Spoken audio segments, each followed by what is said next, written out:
Idem vam objasniti zakaj ne valja Boolean modifier, takozvan. Boolean modifier je jedan jako popularni alat u Blenderu i oni to uvijek vas uče kao da se to treba koristiti za bušit rupe i takve stvari. Međutim, ja ću vam danas pokazati zašto Boolean modifier ne valja, kako vam može stvoriti razne probleme i isto ću vam dati alternativnu metodu za raditi neke stvari za koje se inače koristi Boolean modifier. Znači ovako, Boolean modifier ako ne znate je alat koji vam omogućava sljedeće. Ti označiš ovako, uzmeš kocku, imam tu gore cilindar, ovo su dva različita objekta u object modu. Uzem kocku, add modifier, generate boolean modifier, stavim na difference, uzem ovu kapeljku, metnem ju na cilindar i ja sad cilindar spustim u tu kocku ovako. I ako ja sad označim tu kocku ponovno i apply ovaj tu modifier ovako, mogu i sa Ctrl A i maknem taj cilindar, imam rupu u kocki u obliku cilindra. Dakle, to sad može biti vrlo korisno, međutim, oni vam neće reći da vam to stvara kakve probleme. To su takvi problemi da vas glava boli. Ja vam to sad garantiram. Ja ću vam pokazati jednu vrlo jednostavnu verziju tih nekakvih problema, ali samo vam savjetujem, vjerujte mi, da ako nešto modelirate, Boolean treba izbjegavati, njega se treba bojati ko vraga, pogotovo ako ste početnici. On će vam stvarati probleme, ne možete zamisliti uopće. Znači, može se dogoditi da vi kad radite neki model, ako ste u nekom trenutku koristili Boolean modifier, on vam ništa neće škoditi sada. Međutim, 2 dana kasnije kad radite na istom modelu, skužite da želite dodati nešto sljedeće, ali ne ide zato što ste iskoristili Boolean modifier koji vam je totalno sjebao topologiju. Ako ne znate šta je topologija, zašto je bitna, stavio sam video neki dan na ovaj kanal, ali da vam demonstriram par jednostavnih stvari. Recimo, ako ja sad želim ovdje napraviti nešto, iskoristiti recimo onaj loop cut alat, Ctrl R, ja to ne mogu, vidiš da ne ide, stavim ovdje nekakvu točku, jednu jedinu točku i kaj ću ja sad s tim? Znači to ne funkcionira.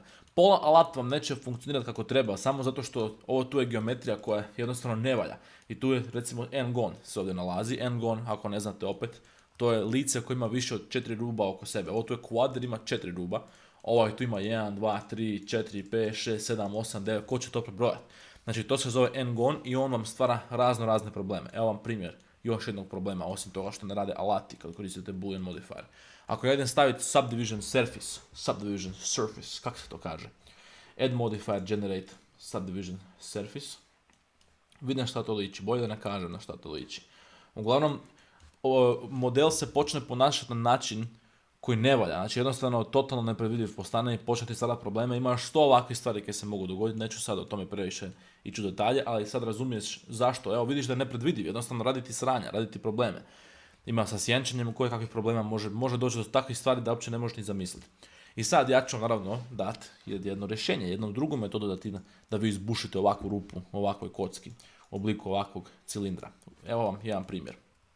Uzmeš ovu tu kocku, W subdivide, ajmo, to je dosta.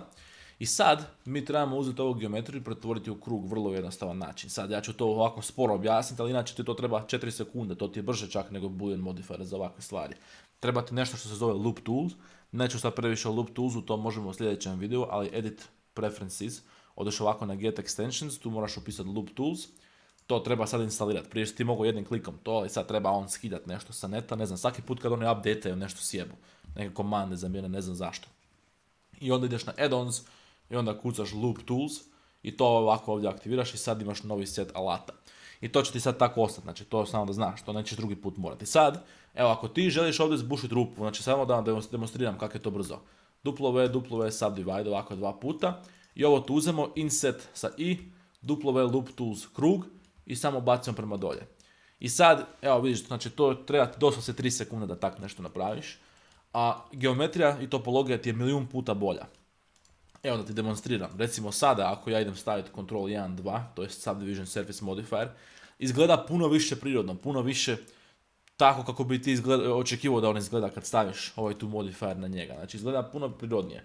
Isto tako ja mogu sad koristiti loop cut sa Ctrl R, ovdje mogu bez problema dodati još nešto, alati će funkcionirati kako spada, sve štima uglavnom, znači ovo tu je puno bolji način i uglavnom glavna stvar koju ja vama želim objasniti, ako vi želite dodati nekakve detalje na svoj model, ako želiš bušiti rupe, ako želiš bilo što raditi, puno je bolje to raditi na taj način da ti prvo raspodijeliš taj objekt, da ima još geometrije sa subdivide, naravno ne trebaš pretjerivati, trebaš dodati čim manje moguće da napraviš to što želiš napraviti i onda trebaš koristiti tu novu geometriju da napraviš taj detalj, zato što inače ćeš imati kakve problema koji će te sjebati 100 puta da nisi ni svjestan.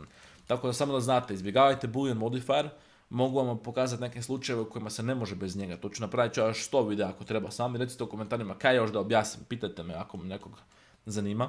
I budem objasnio još takve stvari, kako recimo u kojem slučaju se ne može bez boolean modifiera i zašto je on bitan. I treba se, ako idete njega koristiti, morate se paziti, moraš znati kako to funkcionira, moraš znati na koji način će to utjecati na tvoj model. Ako si početnik, kloni ga se, brate ili uči rađe o topologiji, to će ti puno više koristiti. Javite mi u komentaru šta da sljedeće prokomentiramo, pa se vidimo.